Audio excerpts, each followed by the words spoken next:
Aujourd'hui, événement rarissime. L'application Tinder s'installe dans la vie réelle. La branche française du géant mondial de l'amour en ligne organise une grosse opération de communication pour fêter la fin de la pandémie. Tinder, c'est plus de 66 millions d'utilisateurs à la recherche d'un ou d'une partenaire ou d'un simple coup d'un soir. Un chiffre en nette augmentation depuis le début de la pandémie. En Suisse aussi, l'application est numéro 1. Tinder appartient au groupe Match, qui possède 14 autres applications plus ou moins payantes qui promettent toute la même chose, rencontrer l'amour sans quitter son canapé. Ici à Lyon, l'entreprise organise des séries de jeux destinés à se rencontrer. Plutôt chien ou plutôt chat? Des jeux ludiques, parce que Tinder veut d'abord séduire les jeunes. Selon leurs représentants, près de 50% des utilisateurs de Tinder ont moins de 25 ans. Accompagner les gens dans leur premier rendez-vous, qui peut parfois être très gênant, et justement, on peut casser ça en proposant des activités, donc c'est vraiment très sympa pour eux. Sympa, jeune, ludique, mais Tinder est aussi la porte ouverte sur un monde de cauchemars où rôdent les prédateurs sexuels.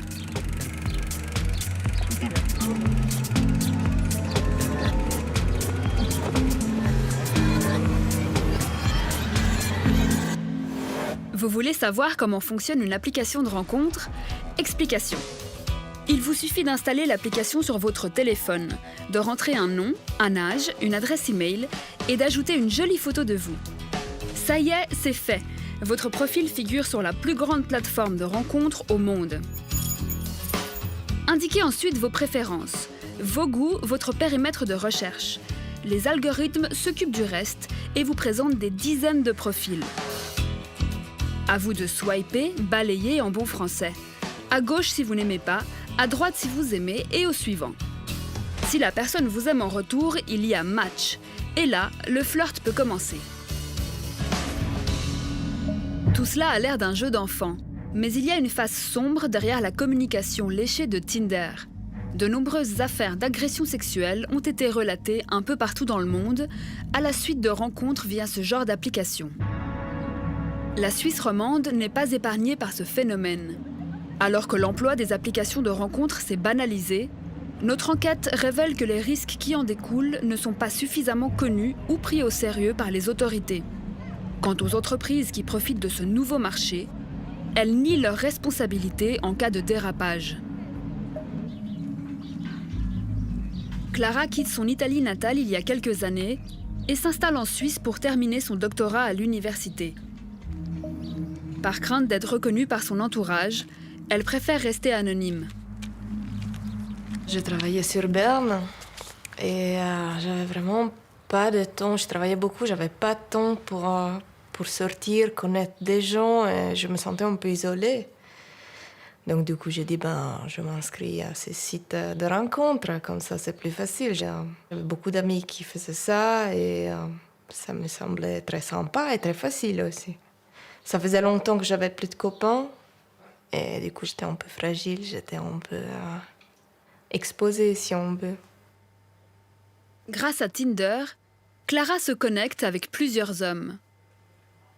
L'un d'eux sort du lot et après quelques jours d'échanges, ils décident de se rencontrer près de chez elle. Il était très sympa, très charmant, il me posait beaucoup de questions. Et puis, c'était assez tard, il m'a proposé de regarder un film. Moi, j'étais pas très sûre, mais il était très insistant. Il disait tout le temps que le film, il était super, très rigolo. Et voilà, il a insisté beaucoup. Du coup, j'ai dit oui. Et on a été chez moi et on a regardé le film et puis après, il me sautait dessous. Mais j'ai dit clairement, je ne veux pas faire l'amour. J'ai dit vraiment clairement, ça je me rappelle. Parce que je ne me sentais pas. C'est pas le moment, c'était pas... Ok, des bisous, ça va, quelque chose de plus, mais je ne voulais pas. Et est-ce qu'il a respecté ça? Non, parce qu'à un certain moment, je sais pas, j'avais l'impression qu'il m'avait enlevé les vêtements très facile. Je sais pas. Il voulait aller plus loin. Je sentais qu'il insistait, je ne sais pas comment dire. C'était vraiment... il insistait pour rentrer, en gros. Après, avec une excuse que je devais aller aux toilettes, je l'ai poussé et j'ai dit je dois aller aux toilettes et puis je suis enfermée dedans. Ça m'allait pas, cette situation, je devais l'arrêter. Et puis j'étais longtemps dedans les toilettes, je ne sais pas combien. Je comprenais pas. Je comprenais pas ce qui était en train de se passer. Si c'était ma faute, si c'était sa faute. Et après, je sais pas combien, je suis habillée et je suis sortie et je lui ai dit, je pense que c'est mieux que tu t'en ailles.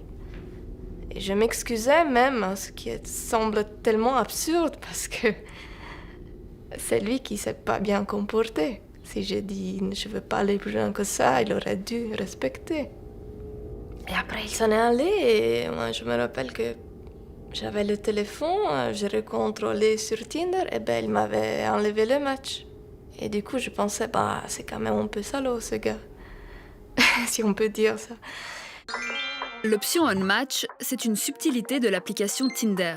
Tout aussi facilement qu'on peut matcher avec quelqu'un, on peut l'unmatcher, c'est-à-dire effacer toute trace de son profil et mettre fin aux échanges en ligne. Watch me.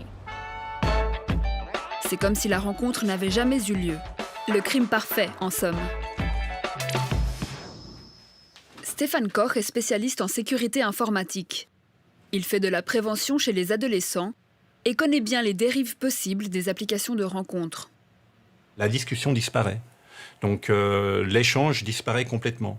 Mais c'est là aussi qu'il est important des fois de garder trace de tout ça avec des captures d'écran, avec tout un ensemble d'actions à caractère préventif au cas où tout d'un coup on vient avoir un problème avec une personne donnée.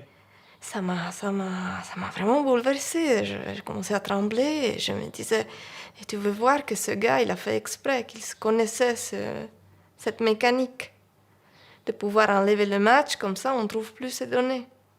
Parce que moi, je ne me rappelle plus son nom. Je n'ai pas sauvegardé, je n'ai pas pris en photo de l'écran avec ses coordonnées. Et pardon, ça me bouleverse encore, on peut m'en parler. Clara a su écouter son instinct de survie cette nuit-là. Mais elle s'est retrouvée bien démunie quand son agresseur a disparu.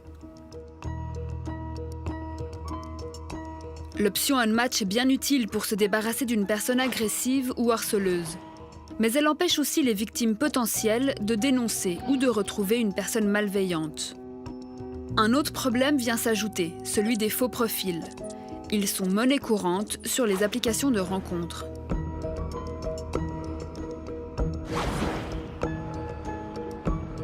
Camille est directrice financière, elle a 46 ans.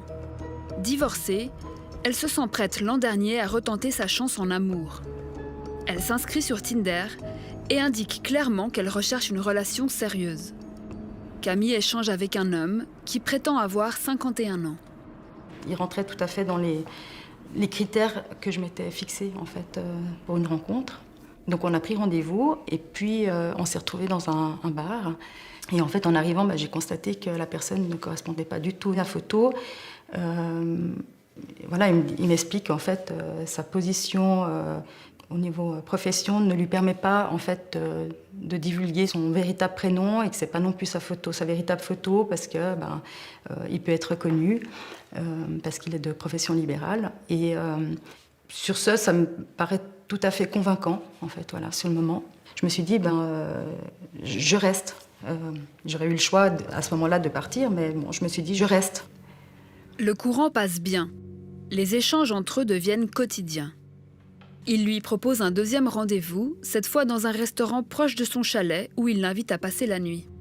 Je tiens aussi à préciser qu'entre-temps, on s'était eu au téléphone durant la semaine et puis il m'avait dit « T'inquiète pas, le chalet est grand, il y a suffisamment de chambres. Si tu veux aller dormir dans une chambre d'amis, il n'y a aucun problème. » Donc ça aussi, c'était une des raisons qui m'avait mis en sécurité d'une certaine manière en me disant il paraissait très gentleman en tout cas à ce moment-là.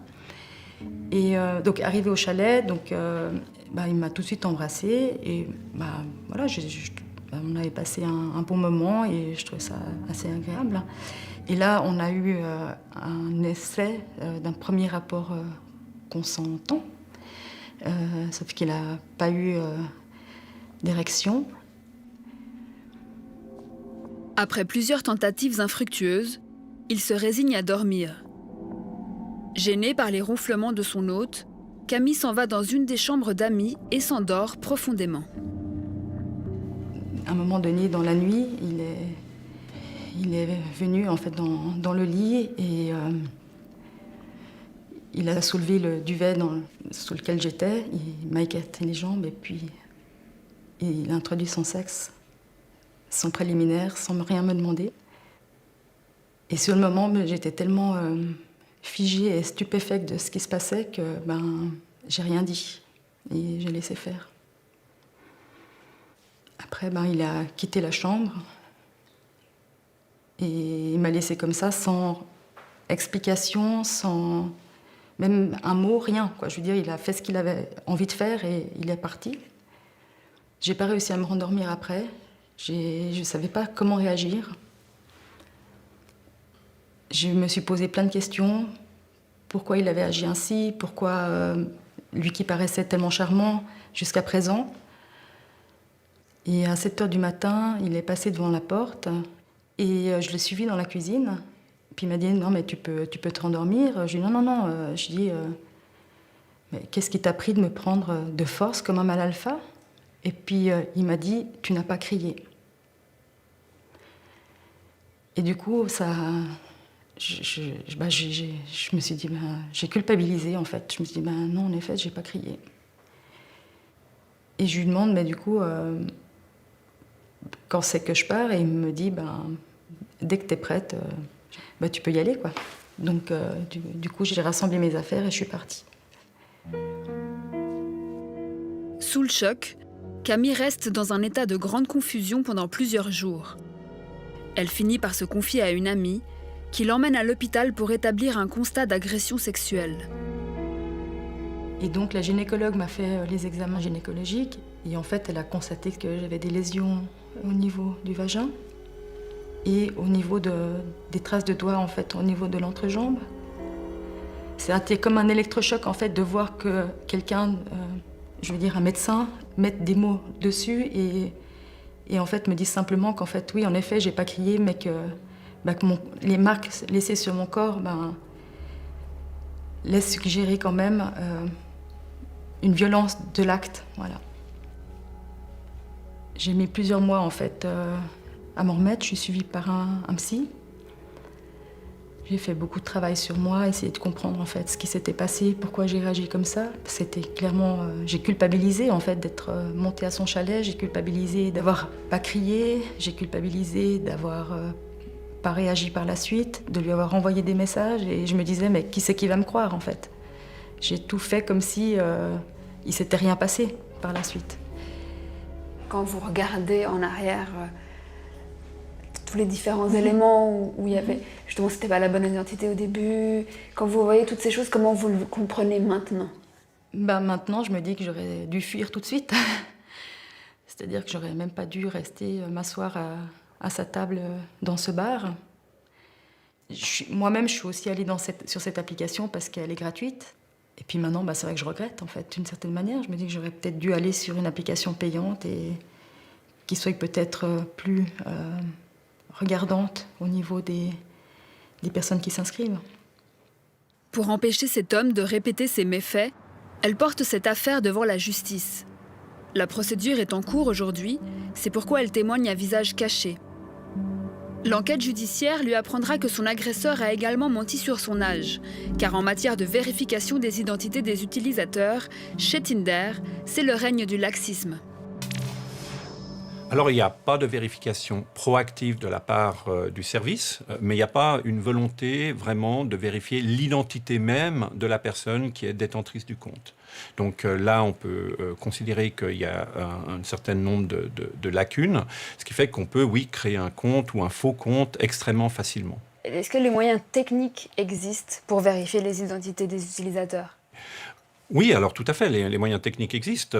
D'autres plateformes peuvent tout à fait demander une copie du passeport, par exemple, ou une copie d'une pièce d'identité. De cette manière, on pourrait vérifier l'identité d'un utilisateur. Mais peut-être que des plateformes, justement, comme Tinder ou autres, estiment que c'est trop coûteux pour elles de procéder à ce genre de vérification. Elles n'ont pas envie de le faire. Ou elles ont peur de perdre une partie des utilisateurs et éventuellement de collecter moins de données, d'avoir moins de rentabilité sur les études de marché et autres moyens de monétisation de ces données qu'elles pourraient quelque part en tirer. Et donc, il y a beaucoup de questions qui peuvent se poser à ce niveau-là. Sur Tinder, n'importe qui peut donc se créer un faux profil, puis disparaître, ce qui en fait un espace idéal pour d'éventuels prédateurs. Nous souhaitions confronter Tinder à nos questions et avons négocié pendant plus de 3 mois pour obtenir une interview. Peine perdue, aucun de leurs représentants n'était disponible. Nous devons nous contenter d'une réponse écrite. Tinder nous assure prendre la sécurité des utilisateurs au sérieux. Afin d'améliorer la protection des membres en Suisse, ils annoncent la création de ce qu'ils appellent un centre de sécurité. En fait, une page sur l'application redirigeant vers des ressources existantes d'aide aux victimes. Tinder promet de commencer à vérifier les documents d'identité lors de l'inscription, une option qui sera volontaire, sauf si la loi l'exige. Mais pour l'instant, la loi suisse n'oblige pas les applications de rencontres à vérifier les identités. Ces plateformes restent donc des zones de non-droit qui n'ont aucun avantage à contrôler les utilisateurs lors de l'inscription. Car plus il y a d'inscrits, plus il y a de données personnelles qu'elles peuvent revendre à des tiers et ainsi engranger des bénéfices. L'amour en ligne, c'est d'abord un très gros business. Grindr est une autre application de rencontre. Elle fonctionne à peu près de la même manière que Tinder et vérifie tout aussi peu l'identité de ses membres. La principale différence, c'est qu'elle s'adresse aux personnes homosexuelles. Emric est travailleur social dans la santé sexuelle.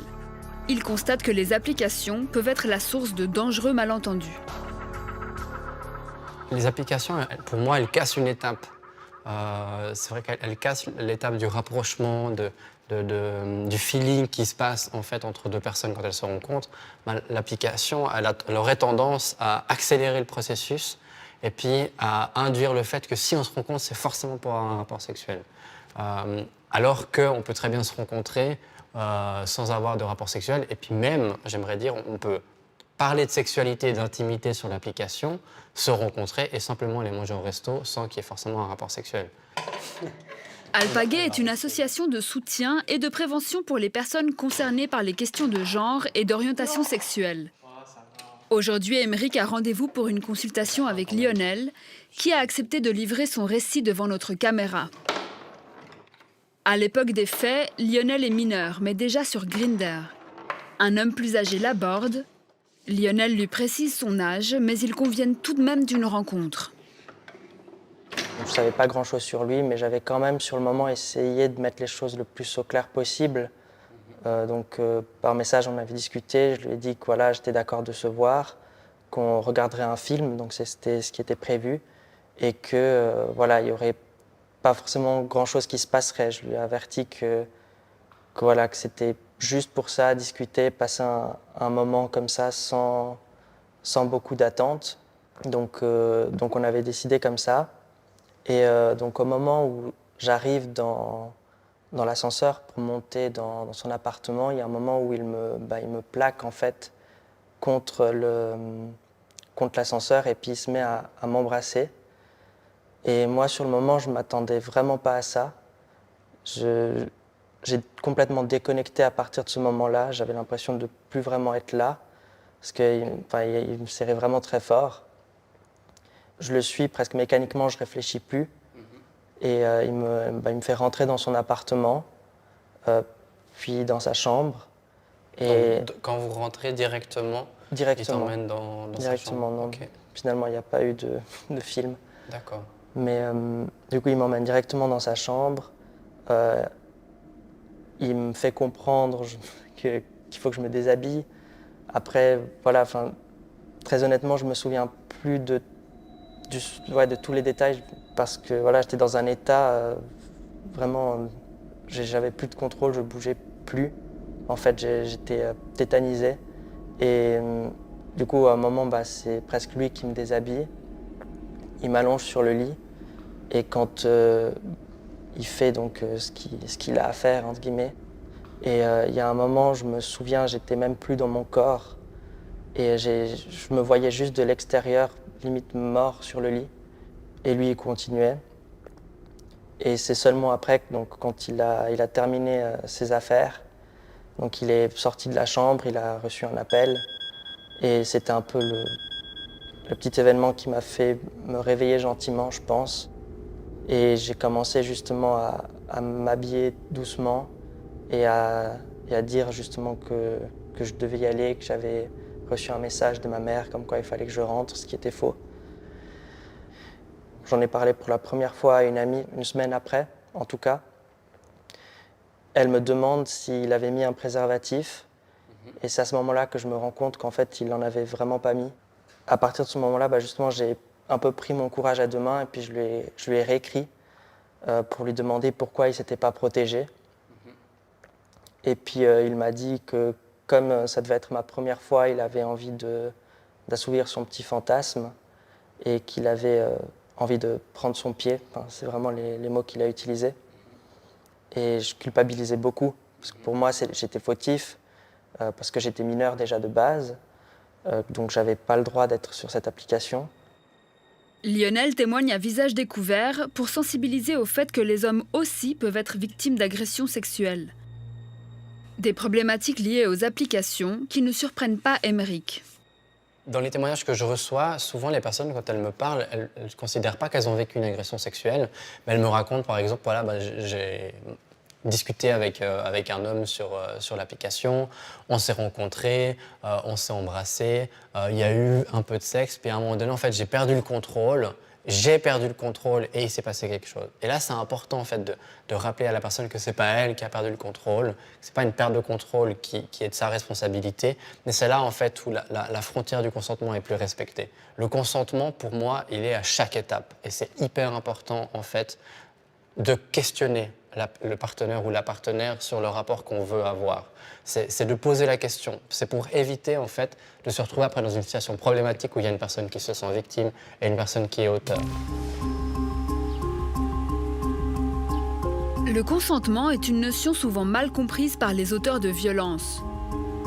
C'est pour sensibiliser à cette question qu'Eva a aujourd'hui le courage de témoigner à visage découvert. Eva est étudiante en médecine. Il y a 5 ans, elle redouble sa première année et travaille beaucoup pour réussir son examen. Elle installe Tinder pour se changer les idées et peut-être rencontrer l'amour. Un soir de révision, elle se connecte et match avec un jeune homme. On a commencé à discuter et puis il était assez insistant déjà par message. Et en fait, à un moment donné, vraiment, il m'a proposé il m'avait proposé plusieurs fois de le voir. Et en fait, c'était compliqué parce que lui, il habitait en France voisine. Moi, j'étais très prise par mes révisions. Et du coup, vraiment, c'est vraiment un soir où j'étais en mode j'en ai marre. Genre, j'ai envie que quelque chose se passe, que j'ai un peu pris un peu le soir et j'étais en mode ok, ce soir, on peut se rencontrer. Lui était, déjà dans le contact, il était pas facile. Genre un peu, je sais pas si le terme, j'aimerais dire violent, mais je sais pas si c'est le bon terme, mais un peu abrupt, un peu très très rentre dedans, être un peu, toujours pas hyper respectueux. Il avait des propos sur des gens, qui auraient dû m'inquiéter. Il était déjà un peu alcoolisé. La première impression, je me souviens, dans la voiture, pendant ces 2-3 heures, j'étais en mode, je le sens pas, mais quand même. Et puis après, il m'a proposé, il m'a dit, il était très cash en fait, il me laissait pas du tout de possibilité. Il était vraiment en mode, soit maintenant tu viens chez moi, soit on se revoit pas, ou un truc comme ça. Quelle décision vous avez prise ? Je l'ai suivi chez lui. Et je suis montée, on est allé dans sa chambre et j'ai souvenir que je trouvais la chambre était immonde. Il fumait, il y avait des cendriers partout, ça sentait qu'il n'y a pas eu beaucoup de ménage ces derniers temps, il y avait un peu des cadavres de bouteilles.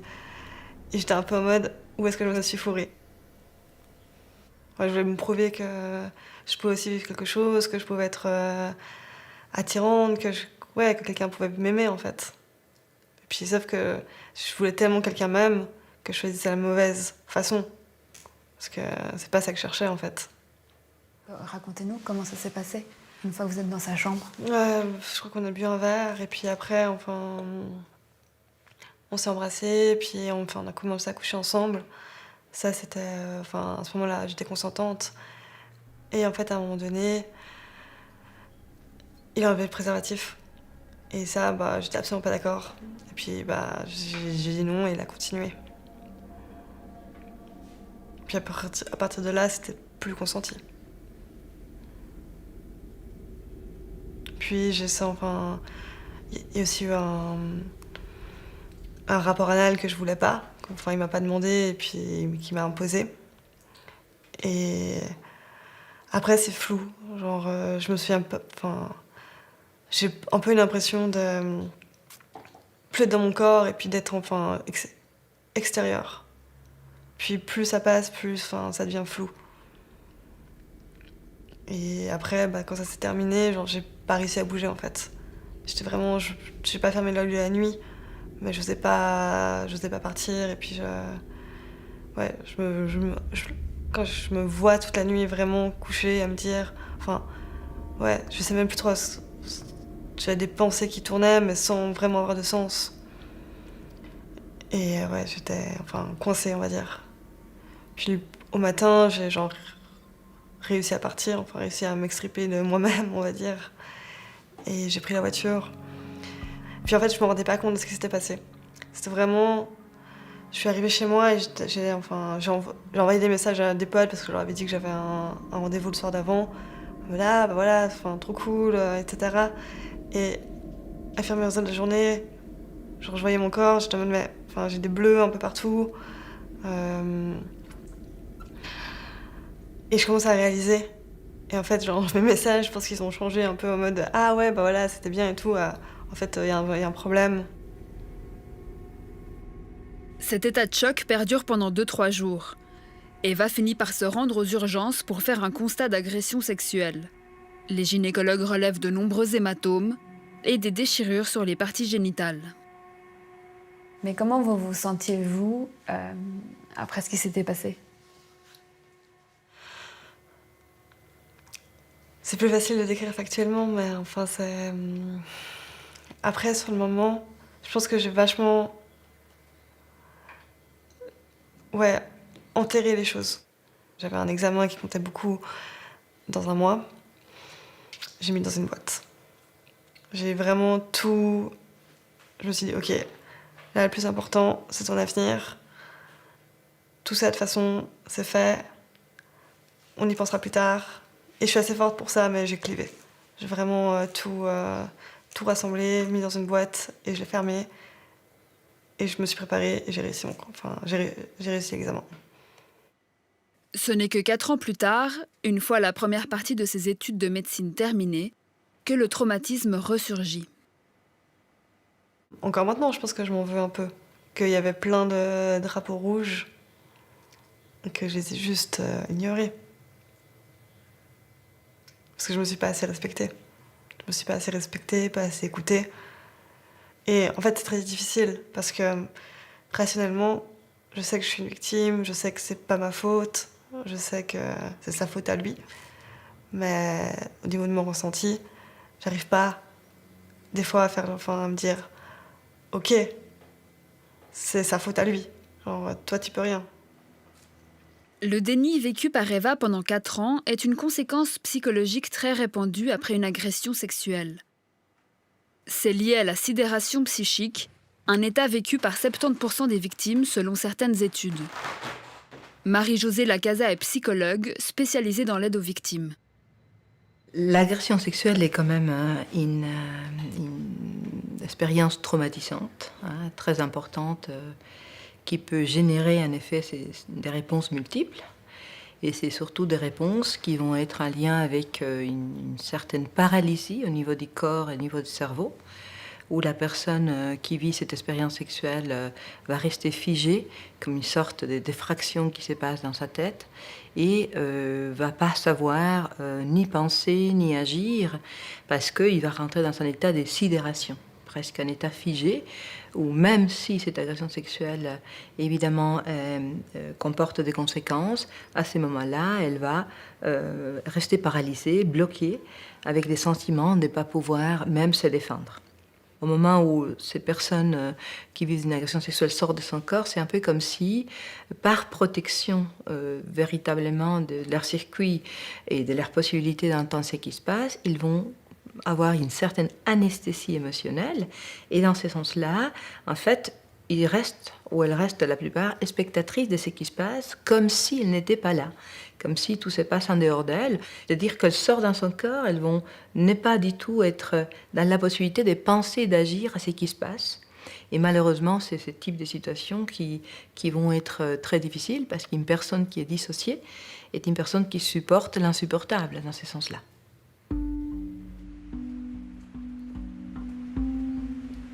Insupportable.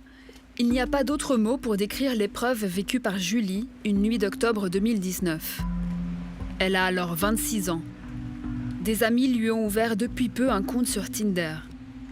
Au détour d'un swipe, Julie tombe sur un homme charmant. Je le trouvais attirant. Il amenait la discussion, il était gentil. Puis il était intelligent. Et puis du coup, ça avait bien accroché. Sur Tinder, on a passé peut-être quelques jours. Après, on s'est envoyé nos numéros WhatsApp. On s'est échangé nos Facebook. Parce que pour moi, c'était quelque chose de très important d'avoir soit le Facebook, soit l'Instagram. Pour vérifier que la personne existe vraiment. Et d'avoir le WhatsApp, ça rassure un peu. Et puis, on a discuté pendant quelques temps. Ensuite, on s'est rencontrés dans un café. Et puis on s'est revus pour un dîner. On s'était dit qu'on cherchait tous les deux une relation sérieuse, que c'était pas pour seulement se rencontrer, avoir du sexe et tout ça. Donc voilà, on était sur la même longueur d'onde aussi. Du coup, il m'a proposé d'aller souper chez lui, parce que comme il avait un enfant et puis qu'il avait la garde à ce moment-là, à ce moment-là, il avait son enfant chez lui. Et puis, j'ai dit oui. Je lui ai dit clairement que si ce jour-là, il attendait des relations sexuelles, ça allait pas se passer. Et puis que si c'était ça qu'il attendait, il fallait me dire parce que j'allais pas venir. Au début, il était sympa, il était avenant. On a bu un apéritif. Ensuite, il a couché son enfant. Et puis c'est là que ça a commencé à dégénérer. Alors là, il tente de m'embrasser à plusieurs reprises. C'est un moment assez gênant parce que moi, j'ai pas tellement envie de ça, donc je tourne la tête, mais je fais un petit peu comme si c'était trompé. Et puis ça arrive plusieurs fois.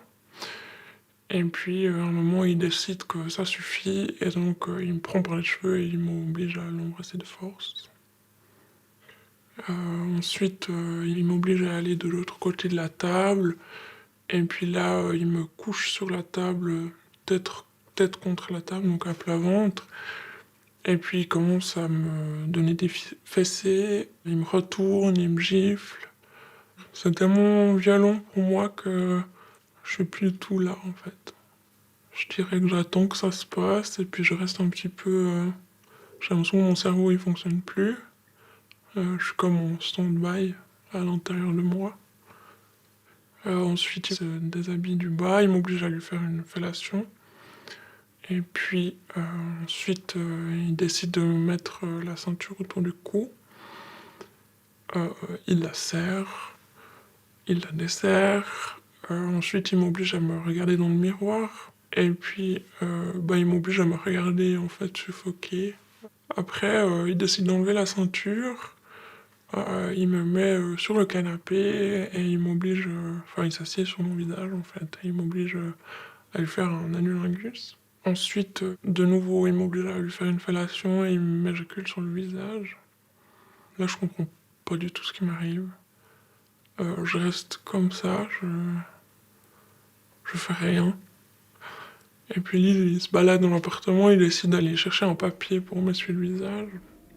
Ensuite, il décide qu'on va aller dans une autre chambre. Et puis là, il me pénètre. Et puis je pleure, je dis non à ce moment-là. J'ai l'impression d'avoir repris mes esprits. Ensuite, je décide qu'il faut absolument que je parte. Et puis là, je vois que la porte, elle est fermée à clé.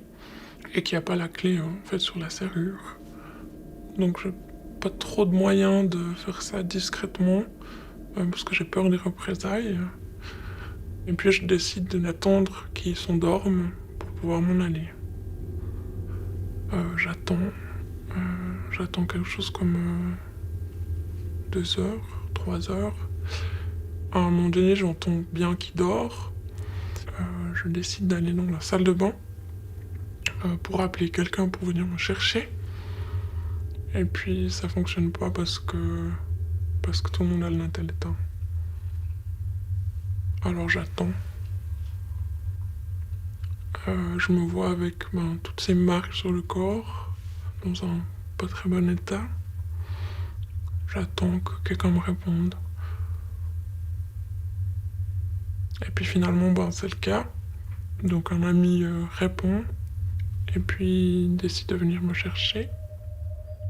Elle parvient à trouver un trousseau de clés et ouvre la porte. Quand je sors de l'appartement, je m'écroule dans la rue. J'arrive plus à marcher, je peux plus.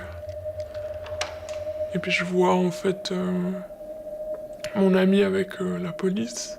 Donc je les vois de loin, mais j'arrive pas à me manifester, j'ai plus de force. Ils me posent des questions, j'arrive pas à répondre. Donc je garde le silence pendant tout le long. Je veux pas qu'on me touche. Et puis ils se sont montrés très sympas avec moi, patients. Et vous, pourquoi à ce moment vous voulez pas raconter? Pourquoi vous voulez pas porter plainte? Parce que j'ai peur. Et puis j'aimerais vraiment rentrer, j'aimerais me doucher. Et puis j'aimerais passer à autre chose. En état de choc, et malgré la nuit d'horreur qu'elle vient de traverser, Julie refuse de porter plainte auprès de la police. Une réaction qui est celle de la majorité des témoins que nous avons rencontrés. Ce qui me retient, c'est... Je pense que c'est... aller au poste de police, devoir prouver qu'est-ce qui s'est passé. Et je me dis, c'est quoi le bénéfice, en fait, aussi. Parce que souvent, c'est des plaintes qui aboutissent pas. Bon, après, je parle très défaitiste. Hein. Est-ce que c'est une sorte de reconnaissance que je cherche en portant plainte? Mais c'est une reconnaissance que j'aurais pas forcément, du coup. Parce qu'il y a une présomption d'innocence, ce qui est très bien pour certains cas, mais qui, du coup, dans des cas un contre un comme ça, autant de temps après, pas forcément... c'est difficile. Je me disais peut-être il faut quand même que je le signale. Mais après, je me disais, au fond, rien s'est passé, on peut faciliter la chose, donc je me sentais aussi coupable. Et à la fin, je dis, non. En tout cas, ils vont dire, voilà, vous l'avez invité chez vous, vous l'avez cherché, entre guillemets. Sur le moment, encore plus que maintenant, j'avais vraiment pas envie de poursuivre cette personne, de devoir ressortir toute l'histoire encore, de devoir encore trouver des preuves, parce que ce sera ma parole contre la sienne, de me fatiguer encore pour ça, alors que finalement, le plus important pour moi, c'était surtout de me reconstruire moi, plutôt que de repenser encore à la personne qui m'avait fait ça, à l'agresseur. C'était quelque chose... Voilà, je voulais pas encore avoir quelque chose à faire avec lui. C'était principalement ça. Des réactions qui paraissent étonnantes, mais qui correspondent à celles de la grande majorité des victimes d'agressions sexuelles, comme le démontre en 2019 une enquête mandatée par Amnesty International en Suisse. Marie-Laine Libert est sociologue à l'Université de Genève. 8% des personnes qui disent avoir subi une agression sexuelle disent avoir porté plainte. Et parmi les raisons pour lesquelles elles n'ont pas porté plainte, eh bien, c'est la honte de ce qui leur est arrivé, la honte de s'être mis dans une situation que d'autres pourraient considérer à risque. C'est la culpabilité qui est assez proche, hein, finalement, elles se sentent coupables de ce qui leur est arrivé. Et puis, c'est aussi le manque de confiance, en fait, dans la justice, ou l'idée que, finalement, la justice ne pourra pas grand-chose, en fait, ou ne fera pas grand-chose pour elles. Une crainte renforcée par la réputation parfois sulfureuse des applications de rencontres. Un constat qui navre le commissaire Nicolas Rizzetto, chef de la brigade criminelle du canton de Vaud. Elles doivent venir déposer plainte si elles estiment avoir été victimes d'agressions sexuelles. Ça fait aucun doute, comme de tout autre délit d'ailleurs, ça fait absolument aucun doute. La honte ou la culpabilité ne sont pas poursuivies par le code pénal. Donc elles doivent impérativement s'annoncer. Alors il y a déjà, pour qu'elles soient reconnues comme victimes, hein, c'est déjà une chose importante, mais il y a également un aspect préventif hein, aussi, où leur action va permettre sans doute de pouvoir interrompre l'action d'un prédateur sexuel ou d'un agresseur qui répéterait ses actions au travers de ses réseaux sociaux ou de tout autre moyen. Dans le code pénal suisse, les agressions sexuelles et les viols sont pourtant des délits poursuivis d'office. Avocate au barreau de Genève, Jacqueline Meutard traite régulièrement des cas d'agression sexuelle. Mais la poursuite d'office, l'intérêt, c'est la protection de l'ordre public. C'est-à-dire qu'il y a des infractions qui sont d'une telle gravité que l'État considère qu'on ne peut pas les laisser sans poursuite. C'est ça, en fait. Indépendamment du statut de la victime, qui est libre ou non d'apparaître dans le procès. Chaque fonctionnaire, magistrat qui a connaissance d'une infraction qui se poursuit d'office doit le signaler et doit ouvrir une procédure. Ça, c'est la loi. La police est donc tenue d'ouvrir une enquête lorsqu'elle détient des éléments indiquant qu'une agression sexuelle a eu lieu. Après avoir retrouvé Julie au petit matin, les policiers ont établi un rapport que nous nous sommes procurés. Leurs observations sont explicites. Elle était à genoux, au sol, en pleurs, se trouvait dans un profond mutisme. Elle était visiblement traumatisée. À la question « Avez-vous été contrainte de faire quelque chose que vous ne vouliez pas ?», elle a répondu par un non hésitant et a fait oui de la tête. Relevons qu'elle serrait fortement les jambes lorsqu'elle marchait. Il est fort probable qu'elle ait été victime de contraintes sexuelles durant la nuit. Les divers éléments recueillis permettent aussi aux policiers de comprendre qui est l'auteur présumé de l'agression. Les agents transmettent le dossier à la brigade des mœurs.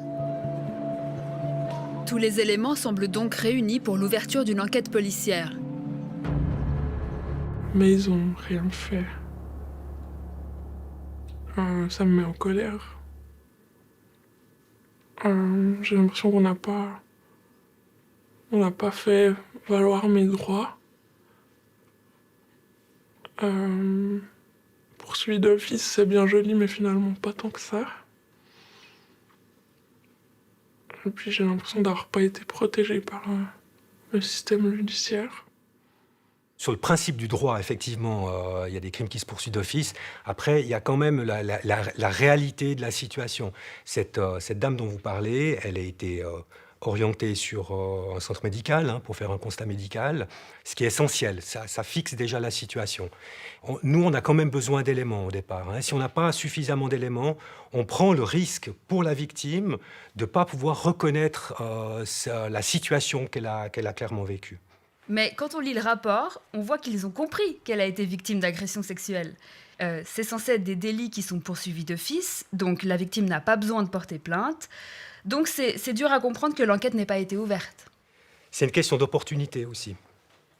C'est une opportunité. L'objectif reste quand même a priori de préserver la victime aussi. Elle a déjà subi des agressions, une agression grave la plupart du temps. Cette victime était identifiée. Alors, je ne peux pas vous confirmer comme ça, mais je suis convaincu qu'elle a eu des échanges avec la police et qu'il a été décidé pour une question de rythme, d'opportunité, d'attendre qu'elle soit prête. L'événement est passé. La temporalité a un peu moins d'importance, si ce n'est que l'auteur n'a pas été arrêté et aurait pu récidiver. D'où l'importance d'accepter pour ces victimes de déposer plainte rapidement, qu'on puisse investiguer, qu'on puisse mettre hors d'état de nuire ou confondre les auteurs de ces agressions. Julie n'a pas souvenir d'avoir été contactée par les policiers tout au long des 7 mois qui ont suivi son agression. Elle reste seule avec cette histoire et sombre dans une profonde dépression. Je vais extrêmement mal. Je sais pas quoi faire de moi, j'arrive pas à passer à autre chose, j'arrive plus à vivre. Donc je vais plus à l'université, je fais rien. J'ai l'impression d'être un poids. C'est compliqué parce que tout le monde me demande pourquoi t'as rien fait, mais pourquoi t'es pas parti, pourquoi tu t'es pas débattu. Et puis moi, j'ai pas d'explication. Je comprends pas, j'arrive pas vraiment à me figurer que j'ai eu cette réaction parce que je suis pas quelqu'un normalement qui se laisse faire. Je pense que c'était le plus compliqué, c'est de savoir qu'on a été dans cet état de faiblesse et puis de se regarder dans le miroir. Parce que c'est tellement... On a tellement honte d'avoir rien fait. Moi, je me serais jamais attendue à avoir une réaction comme ça. À bout de force, elle entame une thérapie. Grâce à ce soutien et à l'insistance de ses proches, elle trouve finalement la force, 7 mois plus tard, de porter plainte. Raison pour laquelle elle témoigne anonymement. Débute alors une deuxième épreuve, celle des démarches judiciaires. Julie doit répéter les détails de son histoire encore et encore, se confronter à la partie adverse, mais aussi aux doutes des magistrats. Est-ce que vous pensez que le fait d'avoir été sur une application de rencontre, ça joue en votre défaveur dans cette histoire? Je pense que ça change le regard des gens. Je pense que dans notre société, les gens ne sont pas prêts à admettre qu'on ne s'est pas mis dans cette situation toute seule. Et puis je pense qu'avec Tinder, ça accentue ça, parce qu'on a rencontré la personne, on a cherché à la rencontrer, et puis je pense que c'est sur cette démarche qu'on est jugé. Mais finalement, on peut tellement pas s'attendre à ça de la part d'un être humain qu'on se doute de rien. Donc on se jette un petit peu dans la gueule du loup, et puis ça nous est ensuite reproché. Les procédures judiciaires sont une épreuve pour les victimes et leurs résultats souvent décevants. Le nombre total de victimes d'agressions sexuelles par année n'est pas connu. Mais par exemple, dans le canton de Genève, environ 200 personnes s'annoncent en moyenne pour ces motifs chaque année dans les centres d'aide Lavie. Une trentaine décident de porter plainte. Seules 5 de ces plaintes aboutissent à un procès. Les autres sont classées. Et 2 cas seulement verront leurs auteurs condamnés par la justice pour agression sexuelle. Au final, et comme dans des résultats d'études similaires en France, on estime que seulement 1% des agressions sexuelles mènent à une condamnation. Ces chiffres ont été établis à Genève par Marilène Libert. Elle a épluché les jugements d'agression sexuelle dans le but de comprendre quels facteurs influencent les sentences des magistrats. Dans les cas où il s'agit d'un parfait inconnu, où on a des violences qui se passent peut-être dans l'espace public, une agression, quelqu'un qui est caché dans un fourré et qui saute sur sa victime, eh bien là, la justice a peu de peine, en fait, à qualifier les violences et à condamner le coupable, puisque, en fait, les faits sont clairs, les faits sont avérés. Il n'y avait pas de relation de séduction. Et donc, ils arrivent à qualifier les faits. quand il y a des formes d'interconnaissance, et notamment des relations de séduction qui auraient pu avoir lieu avant, eh bien là, la justice a beaucoup plus de peine, en fait, à qualifier les faits. La plupart du temps, en fait, elle va estimer que l'auteur présumé, en fait, n'a pas pu comprendre les signaux de sa victime, ou n'a pas pu comprendre que sa victime n'était pas consentante. Et on se rend compte, en fait, qu'il y a une forme d'extension du consentement. Tout se passe un peu comme si le fait qu'on ait dit oui à un moment donné, où on ait pu avoir une envie de mieux connaître quelqu'un, eh bien, était une extension, finalement, une garantie de ce consentement jusqu'au bout de la relation. En somme, pour la justice, fréquenter les applications de rencontres semble être une circonstance aggravante contre les victimes de viol. Elles se retrouvent donc démunies pour affronter le long chemin de la reconstruction, chacune à sa façon. Il y a l'acte, il y a la violence de cet acte, et après, il y a toute la reconstruction qu'il y a après. Et pour moi, elle passe par un procès. Après, d'autres personnes, ça peut passer par autre chose, mais pour moi, j'ai besoin que ce soit acté et que ce soit jugé comme tel. Pourquoi vous vouliez témoigner aujourd'hui? Je pense pour moi, c'était c'est une façon de se reconstruire. C'est ironique parce que je me vois pas porter plainte, mais en parler comme ça, c'est quelque chose où je me dis, je sais pas pourquoi, mais je sens que ça peut m'aider. Genre que c'est une façon d'avancer. En fait, c'est une façon un peu de se réapproprier son histoire. Parce que je m'en suis tellement sentie dépossédée que ouais, c'est une façon de réapprendre que oui, ça m'est arrivé, que oui, c'était pas ok, que oui, enfin, je peux avancer.